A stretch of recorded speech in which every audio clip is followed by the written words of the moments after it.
Welcome back to Le Zénith de Paris, as I am joined by Cool from OMG, who has been playing this week with Team Ice, and of course to give some exceptional insight into the very first game we saw here with OMG versus SKT. OMG put up a very good fight. It was incredibly close. First question, if he looked at picks and bans from his team, did he think that they got the right picks and bans coming out of that? 这场比赛非常接近。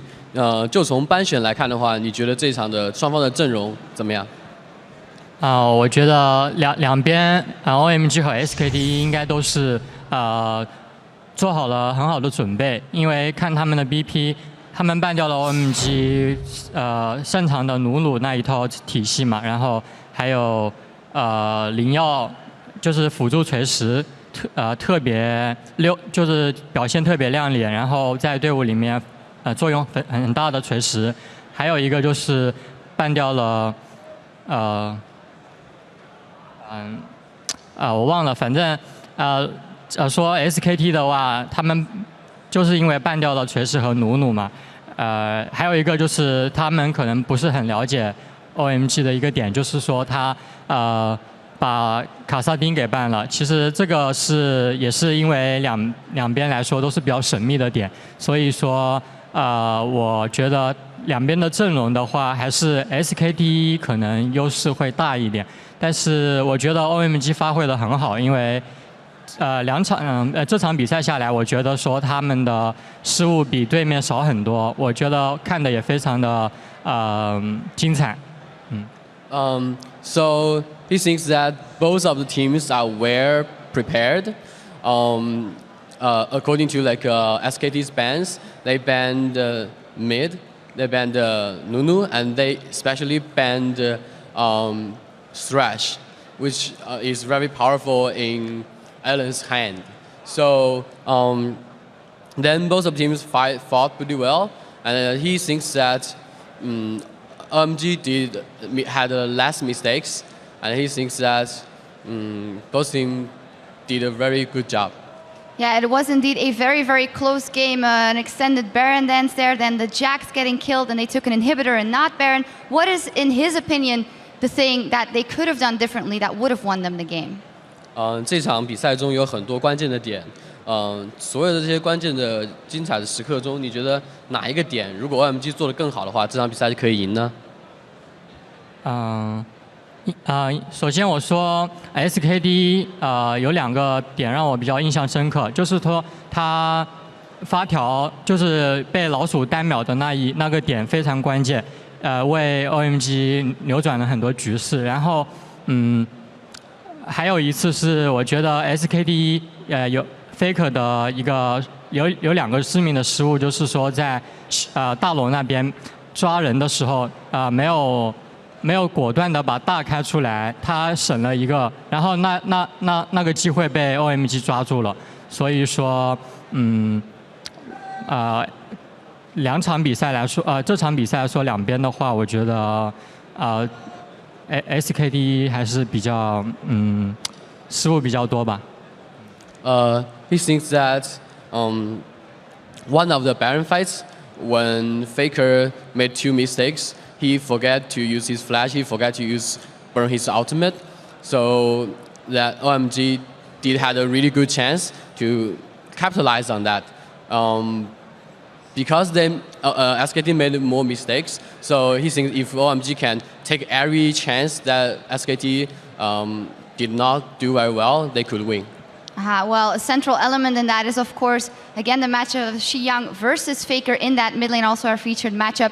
How does he think, judging by this game and these champions, that they match up individually versus each other? 这场比赛中，你觉得西洋玩的辛德拉和 Faker 玩的 Orianna 就是球女，哪一个表现得更好？我觉得2位选手来说的话，表现的话肯定是西洋更加亮眼，因为Faker， 因为我自己玩中单的话，我看到 Faker 的有2个失误啊，或者说就是线上也，因为队员刚开始的时候有帮 Faker 创了很多优势，比如说来gank，然后他自己首先失误了，他没有把闪现点燃交出来，他又为了省一个技能，或者说就是没有跟队友连接上，这个是一个很烂的失误吧。我觉得夕阳发挥比Faker 好很多。He thinks that Xiang did a better job than Faker because Faker had a lot of teammates helping him set up the kills, set up the ganks. And sometimes Faker forgets to use his flash and ignite to get a kill, so he missed a lot of opportunities. So he thought that Xiang did a better job. Okay, so Xiang did a very good job indeed. Actually, the entire team yet coming just a little up short. What does he think are the priorities for his team to go into that game to win it? 觉得下场比赛如果想赢的话，对 OMG 来说，最重要的事情是什么？我觉得认真考虑一下。贾克斯这个点吧，因为贾克斯虽然说他上一把的数据不是很好，但是他牵制了整个队伍，然后再考虑一下莫甘娜，然后莫甘娜这个英雄让他们打得有点畏畏缩缩，还有一个就是放平心态，其实输一场还好，我希望中国队加油。He thinks that. OMG needs to pay more attention on their top lane, their Jax, as well as their support Morgana. He also thinks that another most important thing is to adjust their attack attitude, adjust their how can I say, adjust their mindset. Yeah, so that losing one game doesn't matter. They still have a lot of chance. All right, I absolutely do. It was a fantastic game one. We can only guess that all the other games will be fantastic as well. Thank you very much, Cool, for your insight. Thank you. Now we're going to send it back over to the guys at the desk. Thank you very much, Shocks. The teams are actually ready for Game 2 between OMG and SKT T1K, with the title of All-Star Champions hanging in the balance. SKT are 1-0 in the lead. Very briefly, I just want to get some thoughts on a couple of players. First of all, that was Xiang's first competitive loss on Syndra ever in the professional scene. I do feel that OMG were trading blow for blow with SKT, but I want to highlight Pomelo. I do feel that his Pantheon, especially in the laning phase, early stages, was not the strongest. Yeah, so he definitely got counter-jungled, and that's kind of part of the point of Kha'Zix. You're going to go and fight the enemy champion. That said, Pomelo likes picking Pantheon into Kha'Zix. He's okay with the matchup. And what he did more really is mid-game stuff. He ganked Jax a whole bunch, pushed him down in the mid-game.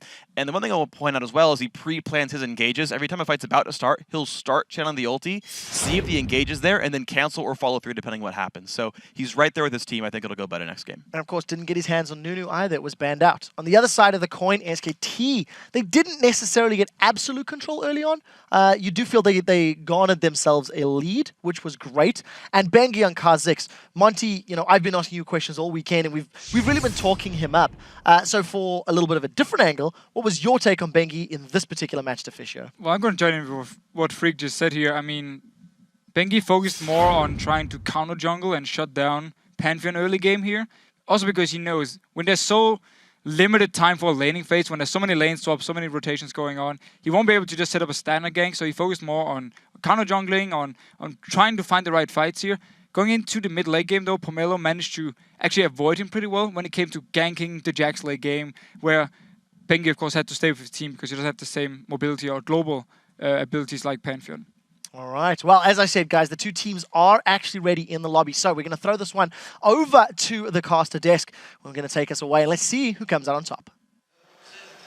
Thank you very much, Quickshot and guys. So, big game 2 coming up here for both teams. If SK Telecom could take it, you would feel OMG would be demoralized. But if OMG can turn it around, I wonder if SK Telecom would start thinking, hang on a minute, this is happening all over again, because they've lost 2 series, 3-1 over in Korea. They don't want to do it again here. Yeah, and I actually feel like this is the game that will decide whether it is a 3-0 or a 5-game series that could go either way. Because losing 2 games in a row when he had blue side both times, I feel like OMG will be done for. Yeah. And we are moving towards Champion Select. I'm expecting that Syndra is going to be added to the ban list here for SK Telecom. We're going to find out, though, as we get straight in there. Of course, OMG had side selection here for game number 2, and they decided that they wanted to play on the blue side. So SKT, red side, 2 games in a row. And that's actually a big thing, because obviously they went for Twitch this time around. It'll be interesting to see whether Twitch gets banned out. You can see LeBlanc and Syndra have been targeted already. No surprise there. I wonder if we're going to see that Twitch ban come through. Yeah, Joe calls it right there. And this may just be SKT letting OMG play their hand, seeing if they can beat them at their best game, and then destroying them. They got to see the Syndra tricks they could pull, the stuns from kind of off screen followed up by Twitch. All right, those are cute tricks, but we don't want to play against those anymore, says SKT. Changing up their bans in game 2 despite being on the same side. Morgana ban actually this time around for OMG, as well as the Jax as well. So interesting choices on that front. Obviously, those Black Shields always an annoyance, especially if they believe that Thresh is going to get banned and they want to end up with Leona once again. And I gotta say, that Morgana ban is really good for OMG. When they lost their group stage game to Cloud9, they lost that a few times. Thresh is up. As it is the Rat, there's a number of choices. It's going to be Alan's Thresh that they may well focus. It hasn't been locked in yet. This will give Twitch to Piglet. This could be a big, important change for OMG. Yeah, that's the trade they had to make. There's a lot of concessions you make when you first pick a support right there, especially when they do fairly targeted bans. They really forced him onto that. When they banned Leona as well, they're saying, if you want your initiate support that's not Annie, you better take Thresh. And we saw this, actually, OMG running similar. They ban out Morgana, they let Twitch through, sneaky on Cloud9, and that's exactly what they let through, and it absolutely destroyed the Rat this time around, despite being beaten by it in groups. It's actually exactly what they did against Twitch. They put a Lulu on their own team, and then used him to just stop Twitch's assassinations and try and control him, and also make sure that Cloud9 couldn't build a protection comp around Twitch. It worked against Cloud9, but SKT is a different level of team. Look at the next picks for the Shyvana, of course, for this top lane. We heard it earlier on about Trundle and being Impact's maybe go-to champion. Fits here perfectly against the Shyvana. The main Trundle player in Korea, but that is a real early TF pick. This was locked in against TPA. TPA, yes, it was. Played it against Morning and Lulu, actually, so he's played this matchup. Controlled fairly well. Yeah, well, he got control, but he out-farmed and then built a bunch of damage on Twisted Fate. They used it for the overall map control. You combine the catch potential of a Twisted Fate with a Twitch. It doesn't matter how Lulu'd up people are with shields, you're still going to kill a person. Well, as Balls said, I locked in Shyvana and they locked in Trundle. It's pretty much how it goes. Pomelo, though, back on Pantheon. Whoa! And it does mean Lucian. Whoa! This is the support they were talking about. So it's not that secret. Not actually, really. Because we've seen it in European LCS. Jay replayed it, I think, 2 or 3 times so far. Millennium finished bottom of the table. They didn't have the biggest success. Yeah. Mandu and SKT are a different beast, though. This is secret for Korea and for SKT, but it's definitely not secret for Europe. I wonder how much European LCS OMG's been watching. There's a few little tricks when you're playing support Zilean. A lot of them have to do with junglers. If you did do a 2-buff start, you don't have to kill a small buff in between to hit level 3 and do really early ganks. If you bring, I think it's 1 or 2 experience quints. I'm not exactly sure on it, but that's one of the moves. But the big difference here is that with Piglet on Twitch, he can get sped up to get out of there. He's got the ultimate that could come out of Zilean to keep him alive, or more to the point, give him a second life if he gets focused down. This is actually potentially a problem from OMG. I wonder how they're going to deal with this, and like you said, whether they've come up against it in the LPL. Yeah, and this is the moment, too, when you pull something crazy like this out. We just said this is probably the game that decides whether it's a 3-0 sweep or it goes all the way to 5. So it's not like this is just an SKT, yeah, we're confident, we're going to show off support Zilean. This is them saying, yeah, support Zilean is exactly what we're going to do. With Twitch, they can do the stealth with the bombs on top of them for an even bigger bomb. You never know.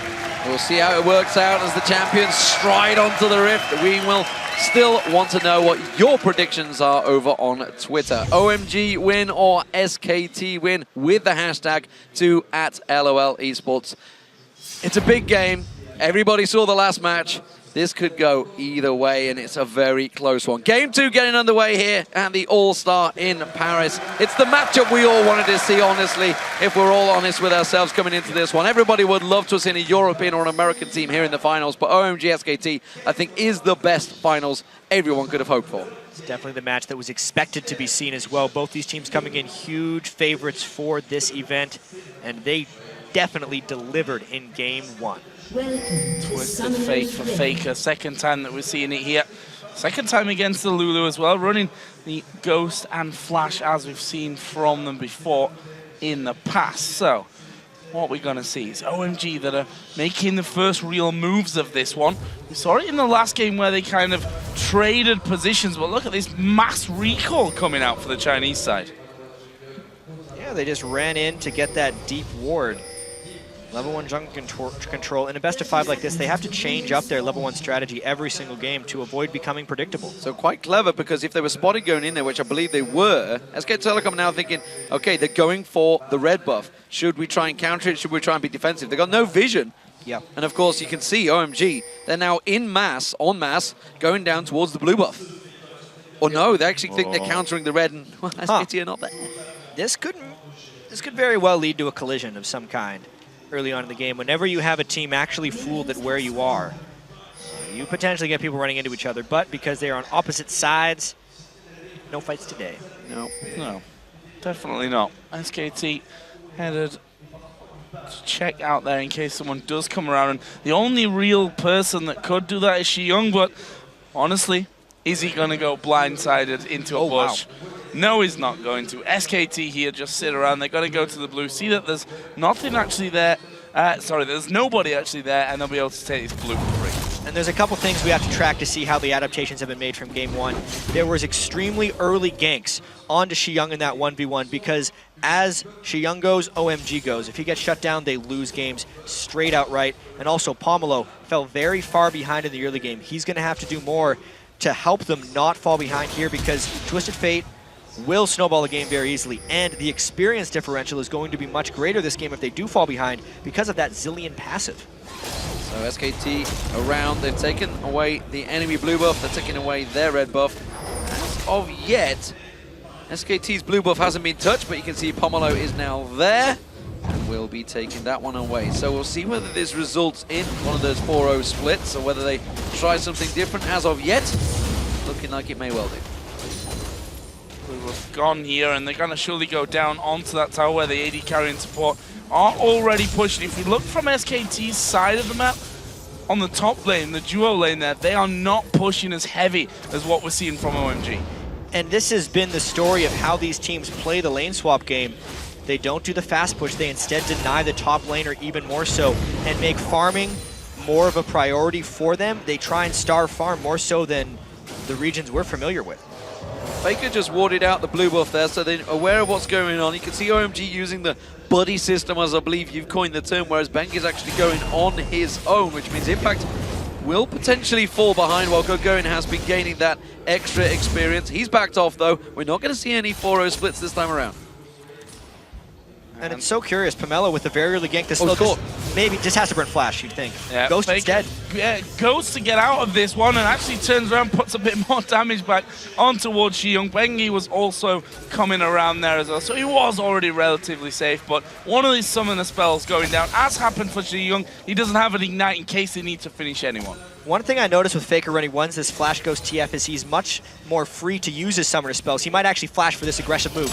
He does, flashes in there, he has the damage, is it going to be enough? The voice not in there. No. Pomelo comes around, jumps on towards him. Pomelo actually is going to pay the price here and had to flash out of it. That's a big mistake. And a big part of that early game jungle start for SKT is the fact that Bengi is ahead of Pomelo, so if they do have that 2v2 in the mid lane that people talk about so much, it will go in the favor of SKT.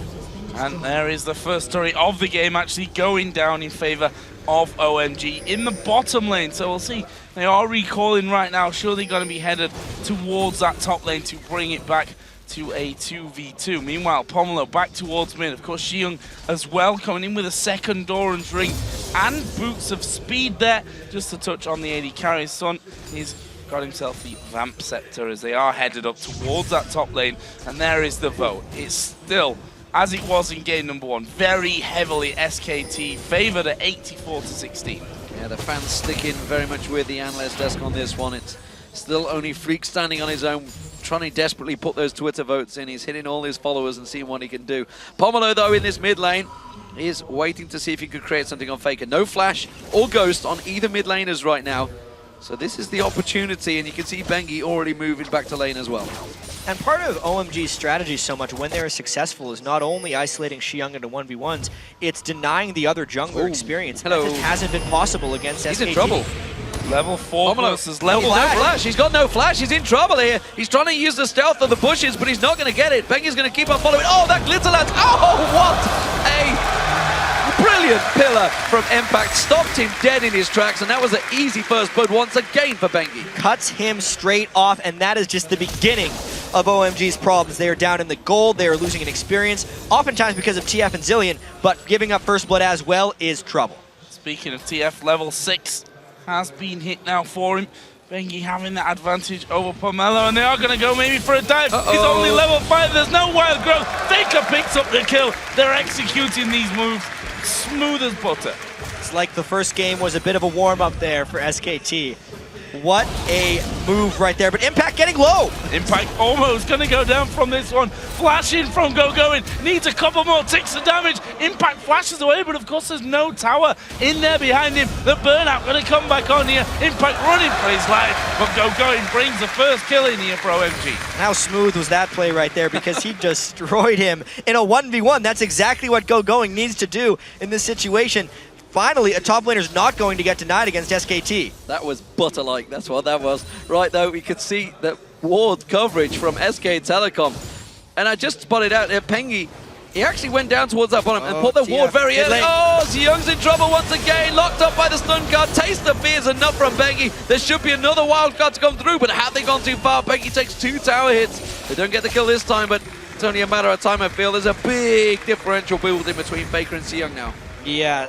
Considering that mid lane has gone completely one-sided with a Twisted Fate pick too, TF's not the type of laner that you think will decimate a mid lane, but because he's gotten so much support from Bengi, he's really shutting down Young. We talked about how Lulu isn't the same early laner that she once was before the nerfs, and SKT is just really exploiting that fact. And credit to Bengi, he's coming behind. I say, is that credit to Bengi, or is Young pushed up a little bit too far a couple of times here? Because Bengi's got right around the backside of him both times on that. Here comes the hook, lands out from Alan Pumandu, down to half HP, but he's level 6, so he doesn't die anyway. He immediately dropped the aggro right there as soon as he pinged 6 off the dying minion. At least the lanes have evened out a little bit into standard fare. That would be good for OMG normally if their mid lane wasn't getting destroyed so much. Yeah, Faker pulls those yellow cards out, no problem there. Mandu pulled in this time around, takes a lot of damage, but as you mentioned, there is the ultimate. Alan's taking some spray and pray damage from Piglet or a rat-a-tat-tat, whichever you would prefer. But again, it's another easy life back from Mandu with that ultimate. Pushed him clean out of lane, but they try to catch Faker. He's down both summoners. Bengi coming in from the side, though. He's going to actually pop the ultimate. They may go for this one. Young down to half HP. Pomelo is there as well. Wild Growth is available should they need it. They try and turn around. Faker's only at half as well. In the end, they go low, but they don't go down. This game is so close to being completely out of control, actually, for OMG. They fall behind. They fell behind in the first game, and they're falling behind by a much larger margin in this one. They have to pick something up right now. Impact came trundling his way up through that jungle, has found the pink ward as well, so he's going to take that down, and he's still laying in wait, actually. Bengi's going to clear out that blue buff for Faker, which will, of course, keep that Destiny on a much shorter cooldown. We've yet to see it being used. It's only a matter of time before he jumps across to Young, needing the help there to get that blue buff down. Pomelo taking a bit too many damage, too many hits. They invested so much just to get him the blue buff, and he's still getting obliterated in that mid lane. Yeah. Really going in. This is their sole advantage right now, is going on that Shyvana. Stopped him, though.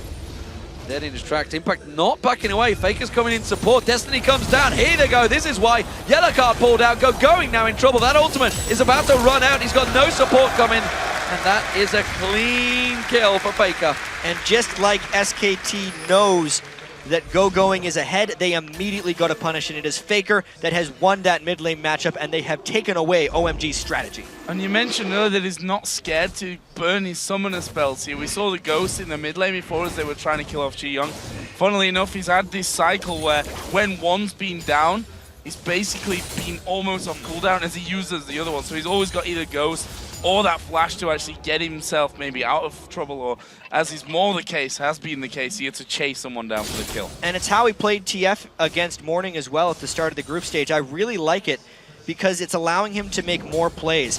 When TF is there, he gets an advantage just because he's an extra person.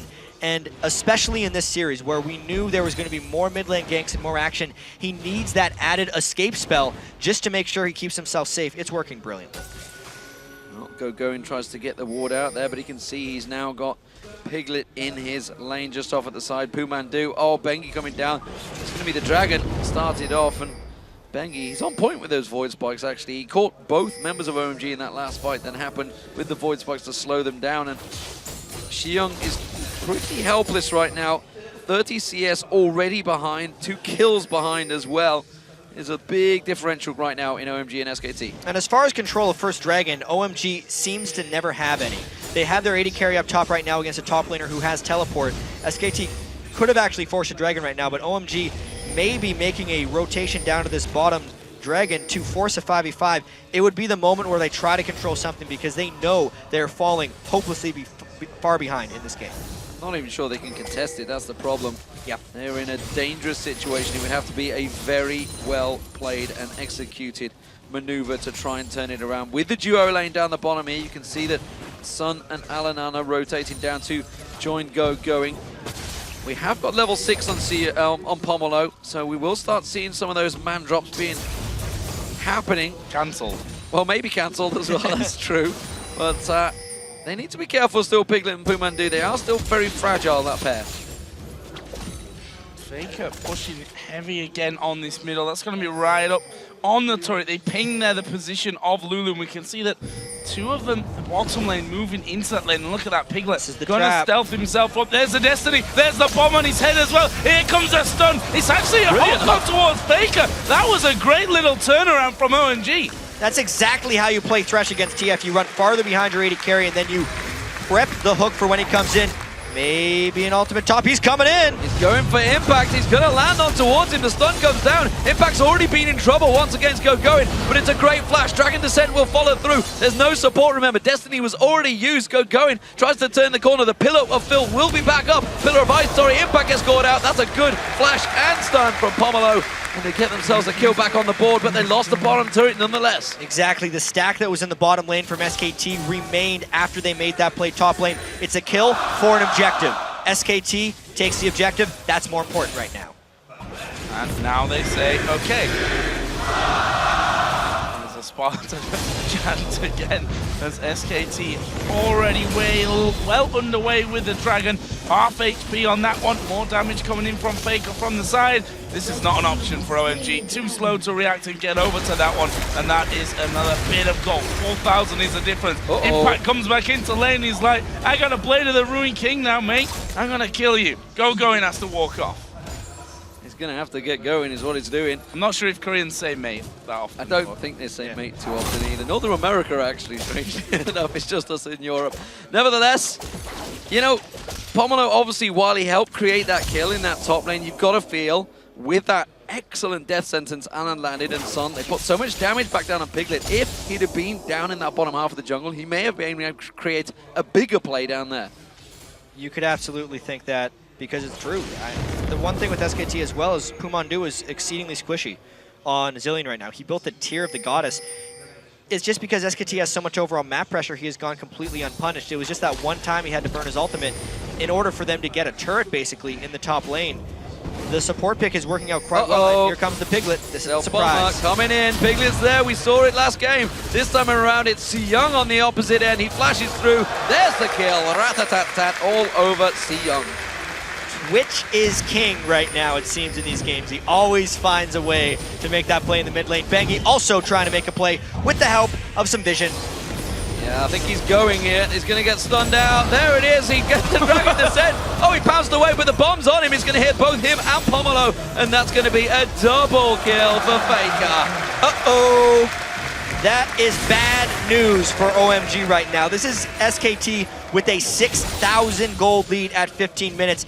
Last game, OMG had a good early game composition against SKT, who punished them a little bit. And then because they had good rotations and movement in the mid game and good team fighting skills, OMG could come back in it. This time, SKT has punished them even harder with a better early game. And honestly, with Twitch and Trundle, they might even beat them late too.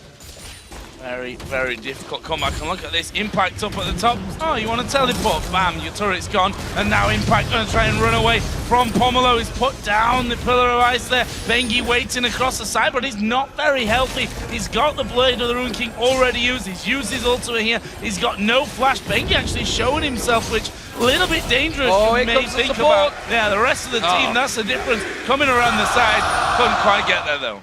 As much as Spartan Chants come in, they're down 7,000 gold. It just keeps getting worse and worse for OMG. They commit so much to kill an 0-3 Trundle, who's going to be big late game anyway because of his ultimate. This is the guy they need to kill. Well, they managed to get the flay down on him and a lot of damage, but Sun's in trouble now. The lantern having to be used just at the right time. Piglet was there to support his mid lane. And he only needed really to show himself there, did Piglet, as he came through. And well, they don't want to fight him at this stage. 144 CS, only the single kill, but we've seen what happens when he comes out of the ambush and just destroys you over and over again. Last time around, it was Sun that had that one. Oh, this is Danger. Oh, hello. He's not watching, he's going to go down. Big move by Going and a rare mistake by Faker. This could be a push for OMG up the mid lane. They have the numbers advantage. They need to get these turrets down. They get the first turret, but will they get a second? The hook's not going to land, and the rest of SKT now coming in. Impact's going to get bounced out here. Impact will go down as well. It's a double for OMG, Zillion. but they have to back away. In comes Bengi jumping in there. Zillion will regenerate, as you say, coming in towards him. Bengi gets taken down a second time. Impact hooked in. He's going to go down, and that is a good turnaround. That's a great culling as well on Mandu. You mentioned how squishy he was. It's going to go down. No, the second hit's not enough. But the turret could go down. Oh, OMG back away. It's still 3 kills for OMG, and they're way more important than you would first think because of the Zillion and the lead SKT had. These things level up OMG in the context of the fight. Impact actually didn't go down because of the Zillion ult, which gave SKT a little bit of added confidence trying to go in. But Going was so strong, and he had them on that fire trail. They took so much damage chasing the Shyvana that it got turned very quickly by the Glitter Lances and the shields from OMG. Great fight for them, being down 7,000 gold. That was so close there at the end. Mandu is flashing behind his own turret. Already used his ultimate, so didn't go down. That's the important thing for him. 6-6 in kills. We can see in the top left, 1.5 minutes until the next dragon comes into play. Last time around, SKT took that one. OMG was slow to react to it. Let's say that they didn't get there in time. They moved in that general direction, but it had already gone by the time they even came into a position of thinking about even challenging for it. But to be honest, they're 5,000 gold behind. They could really do with a dragon. But these are the mistakes we have seen SK Telecom make it. This is the exact same things that have been happening over in the Champions and LOB. It's why they got knocked out when sometimes they do get ahead. A little cocky, and why not? They're the reigning world champions, but they've got to be careful against the opposition. OMG are not to be discredited here. They are the #1 team over in China. They've dominated the LPL league, so they will know how to close a game out, or more to the point, how to chase a game when they fall behind. And they've had to do a lot of chasing games over in the LPL. They only lost 3 games overall, but do not have a good early game strategy. You know, before that happened, once again, Pomelo was 2 levels behind Bengi. But they turn those kills around, and suddenly he's back, level 10 v level 10. And these are the problems. But they're going deep on this one. Well, there goes the experience from, the stun card lands and the Twitch. Oh, he's dead. That's the danger of the Twisted Fate in there as well. With Zillion, Ghost on, gets the speed boost from Zillion. You saw he ran 4,000 miles an hour through the jungle and was able to get that stun card in, and then an easy kill follows. This is going to be in a turret. We can see the SKT have forced OMG completely away from that one after the kill, and that will be their 5th of this game. And just like game 1, this is a big Even difference. more. Oh, this is going to be a multi-kill right now. Alan going to get locked up. He goes down to Bengi. They're going to leap on through. A quick slice on towards Pomelo, gets himself a second, and he leaps out with the reset. Just so much power right there from SKT, knowing when they can get the catches and the chase of the Twisted Fate plus Twitch and all the speed they get from the Zillion. It's really working out quite wonderfully. Another look at this one, it was just the stealth Twitch into a slow, and TF gave them no way to hide, really. They had to burn everything just to stop the TF, that they couldn't necessarily peel the Kazakhs that wanted to jump right on their face. Too much kill pressure, they get the kills and the dragon. And there's the dragon that we were talking about. OMG, as much as they would have needed this one, well, they definitely can't now. They pretty much whitewashed down in that bottom lane. 5 turrets down, second dragon of the game going over to SK Telecom. And I tell you what, look at the scoreboard up top there. We are close to a 10,000 gold lead here, 20 minutes into the game. And when I was looking back, we were doing research obviously for this event and back at Worlds. We watched OMG and we saw there's a man drop. It's not going to land actually on impact. He should get away for now. No, dodges death sentence. There's a 4-man pylon. They're going to come into him. What a fantastic pillar of ice. Stops 4 members of OMG dead. Back to my point. Wow. That's cheeky, that's for sure. He's going to keep going because the rest of his team are there. Piglet wants to try and catch something. Even just a couple of them, they know where OMG is. That's 5 of them. This would be a 5v4 if they decide to close. No, Doesn't just take something else. Taking a terror. And this is what I was about to talk about, is the fact that OMG, and when we watch Royal as well, very similar situation is when they go for the kills, they generally don't push an objective afterwards. It's just simply a case of we caught this guy out. SKT, every time they go for a kill, an objective will follow. And this is another dead. They're trying to call him down. Piglet did open up in a bad situation. He bit off more than he could chew there, going into 2 of them. He had Zillion with him, though, thinking they could have a go at this one. As Bengi not quite getting in range. Zion going low. Where's Faker going? Where's he going? He's not going too deep on this one. He's going in the base. He's going in the base. Let's have a look at Faker. Throws out the wild card of Sun in the base. Oh, he's in trouble, though. He's got a little bit too deep on this one, buddy. That tower's going to take you down. And Alan now, can he throw the death sentence back on Bengi? No, not quite there. They're going to chase on towards him instead. Pomelo's going to try and get away. He didn't get knocked to the side, but he's going to get interrupted anyway. And Bengi gets another. That is a bit of a cleanup crew from SKT. They do only get 2 kills off of that one, but also a turret.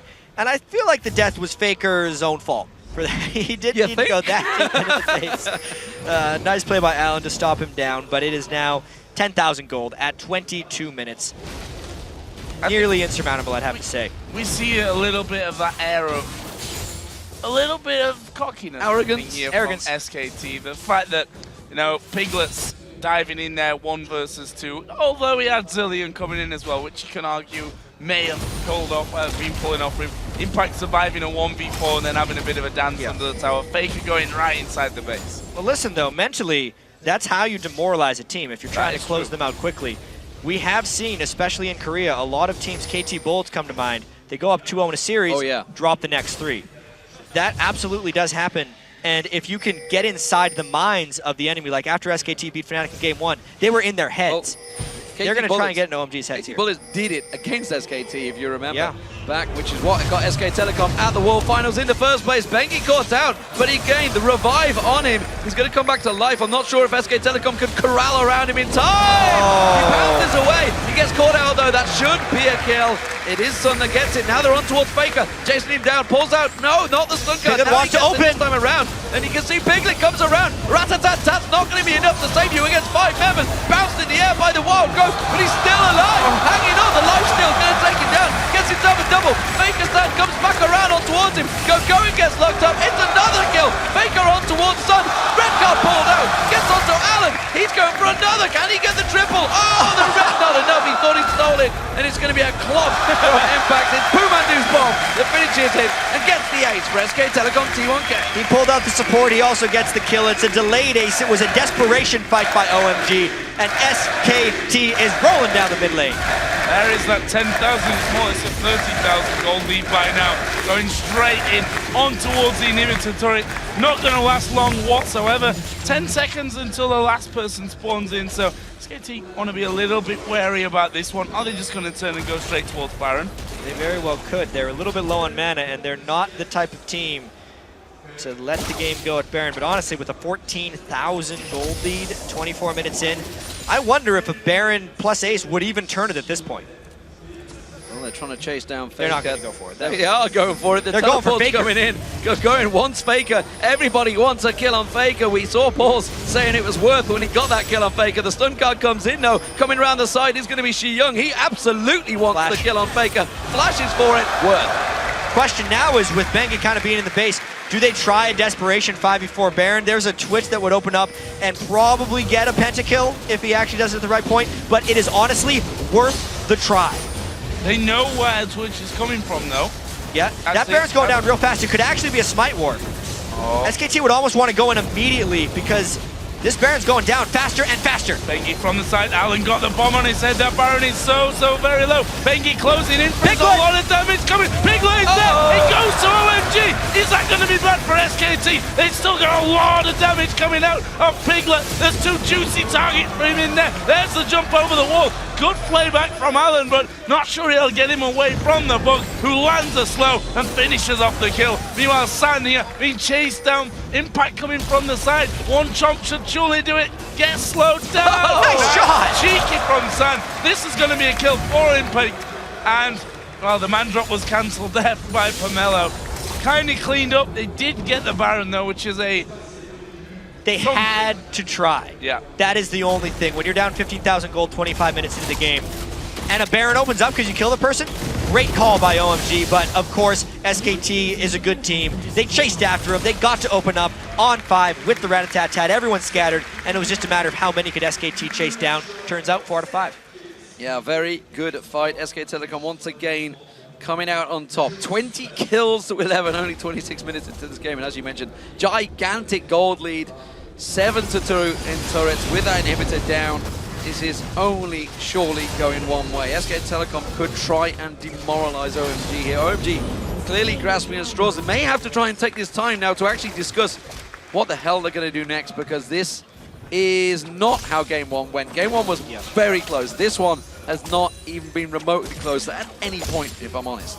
Well, the thing is, in these games 1 and 2, Faker has been able to pick exactly what he wants against Shiyung's mid laner. They wait until they reveal, and then they pick afterwards. That dynamic will be changed for Game 3, and considering how pivotal OMG is in the strategy, it really is, as Shiyung goes, OMG goes. Game 1, he's stuck with Faker. The game was close. He actually outperformed him, and it was the rest of SKT who barely came out the victor. This game, though, because of the camp by Bengi, all the ganks, they killed Shiyung twice before he hit level 6. And the game reflects that. It is completely one-sided to the side of SKT T1K. See, looking down the items there, 4 Piglet, Blade of the Ruin King, Ghost Blade, Static Ship, got another BF sword in there as well. Over the other side, for Sun, there is literally 2 items in there, and we see there masses of damage coming in. OMG were trying to set something up, but you've got a Twisted Fate against you who has got pretty much everything he needs to just wreck faces and turrets at this point in the game. Yeah, he is on full item build. He actually built that Lich Bane very early on for the 4.6 patch, but Alan, is he going to try and create a play here? You know, Thresh was locked in as that first champion. They value this champion so highly for Alan, but you've got to wonder, surely Piglet on Twitch compared to Sun on Chip. Oh, Bengi caught out actually. They're not going to create anything off that one. They do try and follow it through, but they just force him away. The culling continues to force him away, taken very low. Sun's not going to follow through though. But I was about to say, I'm going to ignore my point. Piglet caught out. Where's he going to go? He's caught his vision, not enough though. And SKT going to turn this fight around. Oh, Baker coming in from the side, Impact there as well. San actually got a wild growth on him, but they're able to rip him to pieces. Going tries to get in as well, but they're just going to be chased down here. It's Baker that's doing all the damage at the backside. There's a double kill for Trundle, and now they're going to collapse in onto the Shyvana. He is the last man standing here for OMG. There is the ace. Baker picks up the kill, and that will be game number 2 going over to SKT. 5 for 0, 25 kills in 29 minutes. SKT makes a statement in Game 2. Absolutely, no doubt about it. The winner, very much SK Telecom this time around. The reigning world champions are stamping their authority all over the All-Stars right now. Is there anyone that can stop them? OMG, they're 2-0 now. SK Telecom so far are running a perfect All-Stars. They are now 6, tell a lie, that's 8-0. in this tournament. It's been pretty darn impressive for these guys, and they want to dominate here so they can, quote, get their confidence back. The last time they won a World Championship event such as this, even though this one's a little bit smaller than the Worlds was, they went for a perfect season over in Korea. They are clearly a team with immense talent, best in the world and defending champions for a reason. They're showing many reasons why they're the better team in the first 2 matches. And we had the worry of if... Well, game number one was very, very long where OMG had a real chance. Did losing that in the end demoralize them. The way this game went, you could argue it looked that way. Of course, we can never say for sure what's going on. in the heads of all of these players, but it looked that way. And now it becomes somehow even harder, from my opinion, to pick yourself up because, let's be honest, it's hard to take one game off SKT, but to do 3 in a row. Yeah, I'm trying to figure through exactly what SKT was planning in these first games, and maybe like a metaphor. You always see in movies where there's that really huge guy and a smaller guy in a fight, and he lets him get the first punch just to show him how it doesn't hurt. Is that what SKT did to OMG in the first game, giving them all of their champions and still beating them? And they're like, all right, now we're going to fight you, ban Syndra, and destroying them in game 2. It's kind of what they did to Fnatic, that's for sure, through the group stage and then the semi-finals. You got to wonder, though, for OMG, the same problem has persisted throughout these 2 games, and it has persisted throughout the LPL. They fall behind at the start. Pomelo has every single time fell behind because he's desperately trying to fight Seung in the mid lane to help him out. Seung's getting picked on by Bengi, and Bengi is finding opportunities to jump on him every single time. He's had Kha'Zix both games so far. Is that a potential ban? It might have to be, but if we specifically look at what SKT did this time, it was all about exploiting the weakness OMG has presented. It's the weak early game, so they give someone who gives them more experience and then a TF to try and snowball around the map. Once you fall behind early game, finish it. They can't deal with that. Again, maybe the Kha'Zix is that because he's the one who stops the jungler, which is the create of everything else. They're in such a tough spot, Joe. And again, 3 bans is all you have against a team like SKT. We've seen already that, okay, they left the Twitch open, but they went for Thresh first because they banned the Morgana instead, and that just kind of messed with them even more because they're like, okay, you take the Thresh, because the thing is, if you lose that early game and you're already behind, Thresh is going to engage, and what? You're going to die anyway in a team fight because you fell behind. If we think all the way back, it was completely planned, the Leona ban, into letting them get Thresh because they didn't care about how many supports are banned because they had the Zillion in their back pocket. It's what they've been able to save until this moment because they've been so dominant in the group stages and in the semifinals. They didn't have to pull it out until now. Well, 2-1-15 was Zillion's. Fantastic stuff. 7-1-7 again for Twitch. 7-1-5, I believe, was Sun's Twitch. So it's got to be a potential ban. But we're going to see the real guys over at the analyst desk to figure out what will happen next. Thank you very much, gentlemen. The question of what will happen next, I'm pretty sure we all know. Welcome back to the analyst desk. Earlier today, we did talk about Bengi and Pomelo. Just before we went into that match, we were highlighting the 2 junglers. I do want to point out that Pomelo has given up first blood to Bengi in both games of the series, both times playing Pantheon, and both times Bengi getting his hands on that Kha'Zix. It's something that SKT have first picked on the first rotation on both sides of red, so we'll have to see what they do in this next game. The composition SKT ran now, vastly different from game 1, I would say. Heavily focusing around finding picks, running people down. Monty, what was your thoughts on the champions and seeing Zillion as well? Well, the Zillion pick was very good in this situation, and if we take a look at SK Telecom T1K's composition, it's actually very similar at its core to the composition they used in the one game they won against Samsung Ozone in the quarterfinals of Champion Spring. Of course, Ozone went on to win that best of 5, 3-1, but it was the TF and the Twitch combination that really made the big difference because you are able to make plays and picks so easily you don't know where it is. The Zillion comes in, especially with the speed boost that he gives, and it's nearly impossible to run away from. You've got the Twitch, a ghosting TF, and potentially a speed-boosted invisible Twitch, coming in. There's no way you can prevent yourself from dying effectively. And so as long as SK Telecom has a strong early laning phase, there's really no recourse for OMG because they're going to get chased around the map.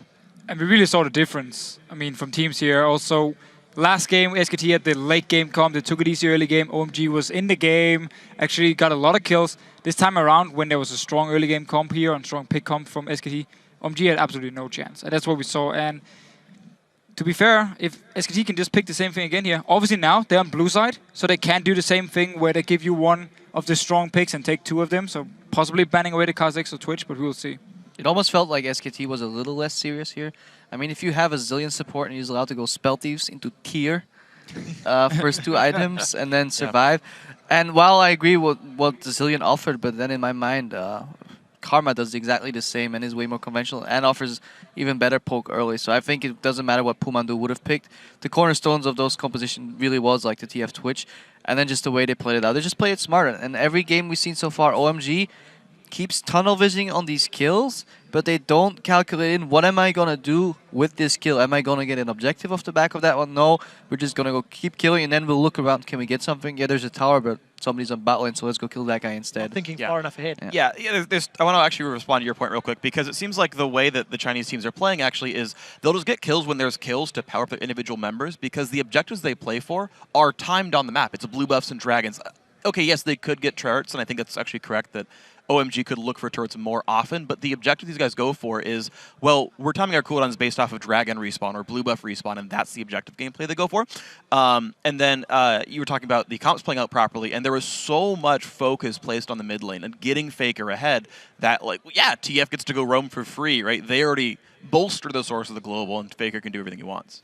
Yeah, not only that, just to talk about the Zilean pick a little bit more, if you know that OMG is going to be going after these kills, and you've got a couple of globals on the side of SK Telecom, yeah, Karma's great. Of course, you can disengage with the speed, but part of that, too, is that you can instantly revive somebody if the Pantheon comes in, and then the double globals will come in and turn the tables while that person revives. So I think there is actually a very interesting logic to picking the Zilean against the playstyle of OMG. So I want to talk a little bit more about some of OMG's players. Let's start with Xiang rather. On champions like Ziggs and Syndra, he is mechanically equal on par with Faker, I would say, at that level of control on those specific champions. However, when we've seen him on Lulu, for example, I'm thoroughly uninspired. He doesn't have anywhere near the same level of impact. Of course, yes, Lulu's not the same level of play. You don't have as many options to make plays. But regardless, I never felt like his Lulu was super positive or super reinforcing for his team. Deficio, what's your take on Xiang and the different champions he plays? Well, so it seems a bit, I wouldn't say he's holding the team down in the case he can only play certain champions, but the whole playstyle of OMG is built around him winning his mid lane. And for him, when he wins the mid lane, they can then go into the enemy jungle, they can set up picks, whatever they want, go for objectives. However, as you just said, whenever he's not playing Ziggs or Syndra, he's falling behind in CS, he's maybe even dying in lane. Link beat him as well with Nidalee on CS in the game, Cloud9 versus OMG. Like, you're never supposed to do that. And it just seems like he needs to expand his champion pool. And in general, he needs to have more options to play. I mean, you look at Faker, he can play Assassins, he can play, you know, late game champions, he can play everything. Xiang, he can pretty much only play these two champions, and if they're banned away, or at least one of them is banned away and the Ziggs is not really an option for him, he's not doing anything. Yeah, I completely agree with you, and actually I'm glad you talked about Ziggs at the very end there, because I think Ziggs is actually super key for them, because it actually, I don't want to say like hard counters, but it's very, very well against the SKT playstyle, where SKT predictably shows up to a big minion wave on a turret. And we actually saw in SKT's game against OMG, it was Ziggs to my knowledge, right? They would stop a push, the team would group up because SKT would stay for the second wave and then just get engaged on. And that was something that worked reliably well for OMG in that game. They nearly won that back in the group stage. So I do want to see Ziggs actually come in. That's actually my expectation here in Game 3. But also, again, I want to bounce off you and say, yeah, I would like to see Xiang pick up another fighting type mid laner, someone that just is a damage focus, because that seems to be the high impact champions that work for the team. Aside from picks and strategy, I just wonder what the morale is like now for OMG, because they've been very successful within their league. They've played it the same style over and over, and they've been successful in doing so. Play the same champions over and over, and once you play like your favorite champions and your favorite style, and you just get absolutely demolished by an opposing team, and you don't have to go win 3 games in a row, it's going to be very rough to stay mentally stable in that one. Yeah, I'm really glad you put that, because that is the closing thoughts of this. SKT in Game 1 gave OMG a lot of their favorite picks and beat them. Now they picked a comp with a little bit of fun with the Zilean and still beat OMG. SKT had all the tools they needed to win, and we'll see if they can keep channeling that. We do need to progress with the show, so what that means is now time to take the pulse of the Twitter sphere. So to remind you guys, earlier in the broadcast, we asked you, what has been your favorite moment from the All-Star Paris 2014? We've got a ton of great responses, so it is with the utmost effort that we were able to whittle it down. We've got a few videos in the background as well. So up first, this comes to us from @dpaulus20. He says, the Mad Lift Dream Lane. Everything about it, right down to the awkward bromance back hug. Deficio, what was your take on the double life combo? I mean, it's young love. It is beautiful to watch. Double lift, a bit fangirlish, very, very touchy on to Mad Life here, but playing together, it was like, yeah, for the first 5 minutes, we would lane together, and MetLife would be like, I'm actually not even going to stay here, and start roaming around and making plays, and Doublelift was just stuck in the bottom lane. However, it was cute to see. Yeah, it's forbidden love, unfortunately. Rush Hour, and unhappy with that one. Next one from @EvishGamer. My favorite moment is when we saw original Fnatic picks and SKT T1K using the team comp and all of their own skins. I'm going to answer this one because I loved that. I thought it was great seeing a team using the composition that helped them win the Season 3 World Champions and Signature Champions, no less. Also interesting how that composition has completely, well, not completely, but partially fallen off, to indicate like how the meta game is shifting right now. Some of these picks are just no longer as viable. Well, they still won with it, so because SKT. All right. Next one, @iPete93. Favorite moment was watching Messiah and Toys duke it out for one final time. Crepper, you've actually played against some of these guys. Yeah, when we were in the CLGU prime of our years, we were not in CLG prime. We played against WE with Messiah. We actually spent a week living in the Taipei Assassin's house over in Taiwan.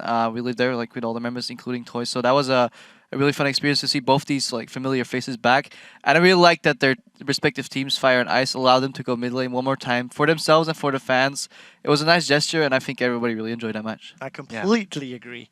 Next one comes to us from @JKARGIC. The amazing crowd cheering for almost every great play, regardless of team.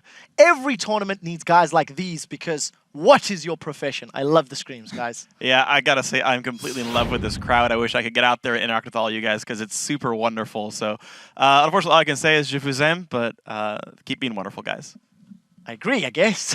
Next one from @RezaMD. Seeing how happy Cloud9 were to get crushed by SKT T1K was awesome. It shows just how much they appreciate good competition. And Monty, not only did Cloud9 appreciate it, Link himself was on there. I'm sure he's got some valuable experience as well. Of course. I mean, if you're Cloud9 going into this competition, first off, I think they performed very admirably given the circumstances that they faced here, and they performed better than, honestly, I expected them to do. And that was, I think, really a good sign for the NA scene.